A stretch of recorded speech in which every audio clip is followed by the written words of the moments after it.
ये हमारा M300R model है। अब हम इस पर एक आपको छोटा सा ट्रायल वीडियो करके दिखाएंगे। तो पहले हम वायर का साइज़ नापते हैं वर्नियर से। ये अगर हम इसमें देखें तो ये तकरीबन 360 370 के आसपास आ रहा है।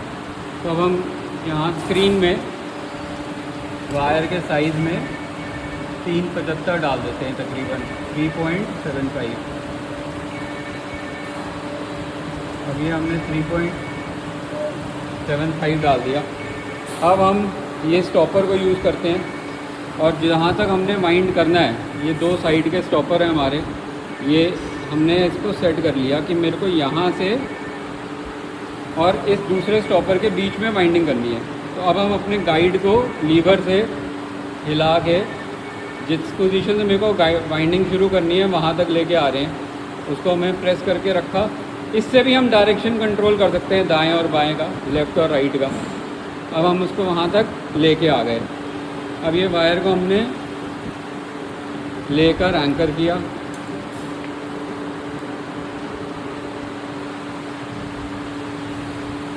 फिर इसके बाद हम टर्न्स को रीसेट करेंगे कि हमारे जो टर्न हैं स्क्रीन में वो 0 हो जाए। ये हमने टर्न्स को रीसेट करके 0 कर दिया। डायरेक्शन हमने देख लिया है कि वो लेफ़्ट ही जाएगा। अब उसको लेफ़्ट डायरेक्शन करके अब हमने इसकी वाइंडिंग को शुरू कर दिया। अब ये जहाँ पे मेरा एंड का स्टॉपर है वहाँ तक ये भरेगा। टर्न्स सामने हमने सेट कर रखे हैं कि हमने तकरीबन 52 टर्न डालने हैं।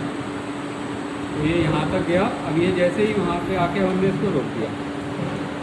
अब यहाँ पे हम इसमें अगर पेपर लगाना चाहते हैं, कुछ भी करना चाहते हैं, हम कर सकते हैं। अब ये हमने पेपर को इंटरलेयर इंसुलेशन जो है वो अगर लगानी है वो लगा दी।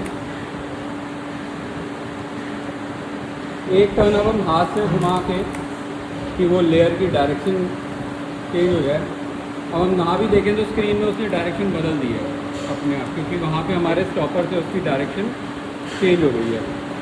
अब ये हमने उसको सेट कर लिया और ये आगे हमने चला दिया। तो अब ये नेक्स्ट लेयर डलनी स्टार्ट हो गई है। तो इसी प्रकार हर लेयर में अब ये जैसे लेयर पूरी होगी, वो एंड का मेरा आगे स्टॉपर है, वो स्टॉपर पे आके हमारी मशीन वहाँ पे रुक जाती है और वो डायरेक्शन को बदल देती है।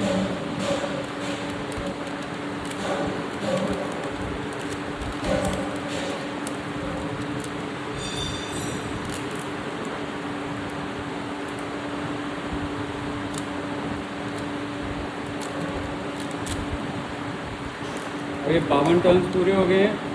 ये मशीन 2 लेयर डालने के बाद रुक गई है। अब हमने अगर और टर्न्स डालने हैं डाल सकते हैं, नहीं तो ये हो गया।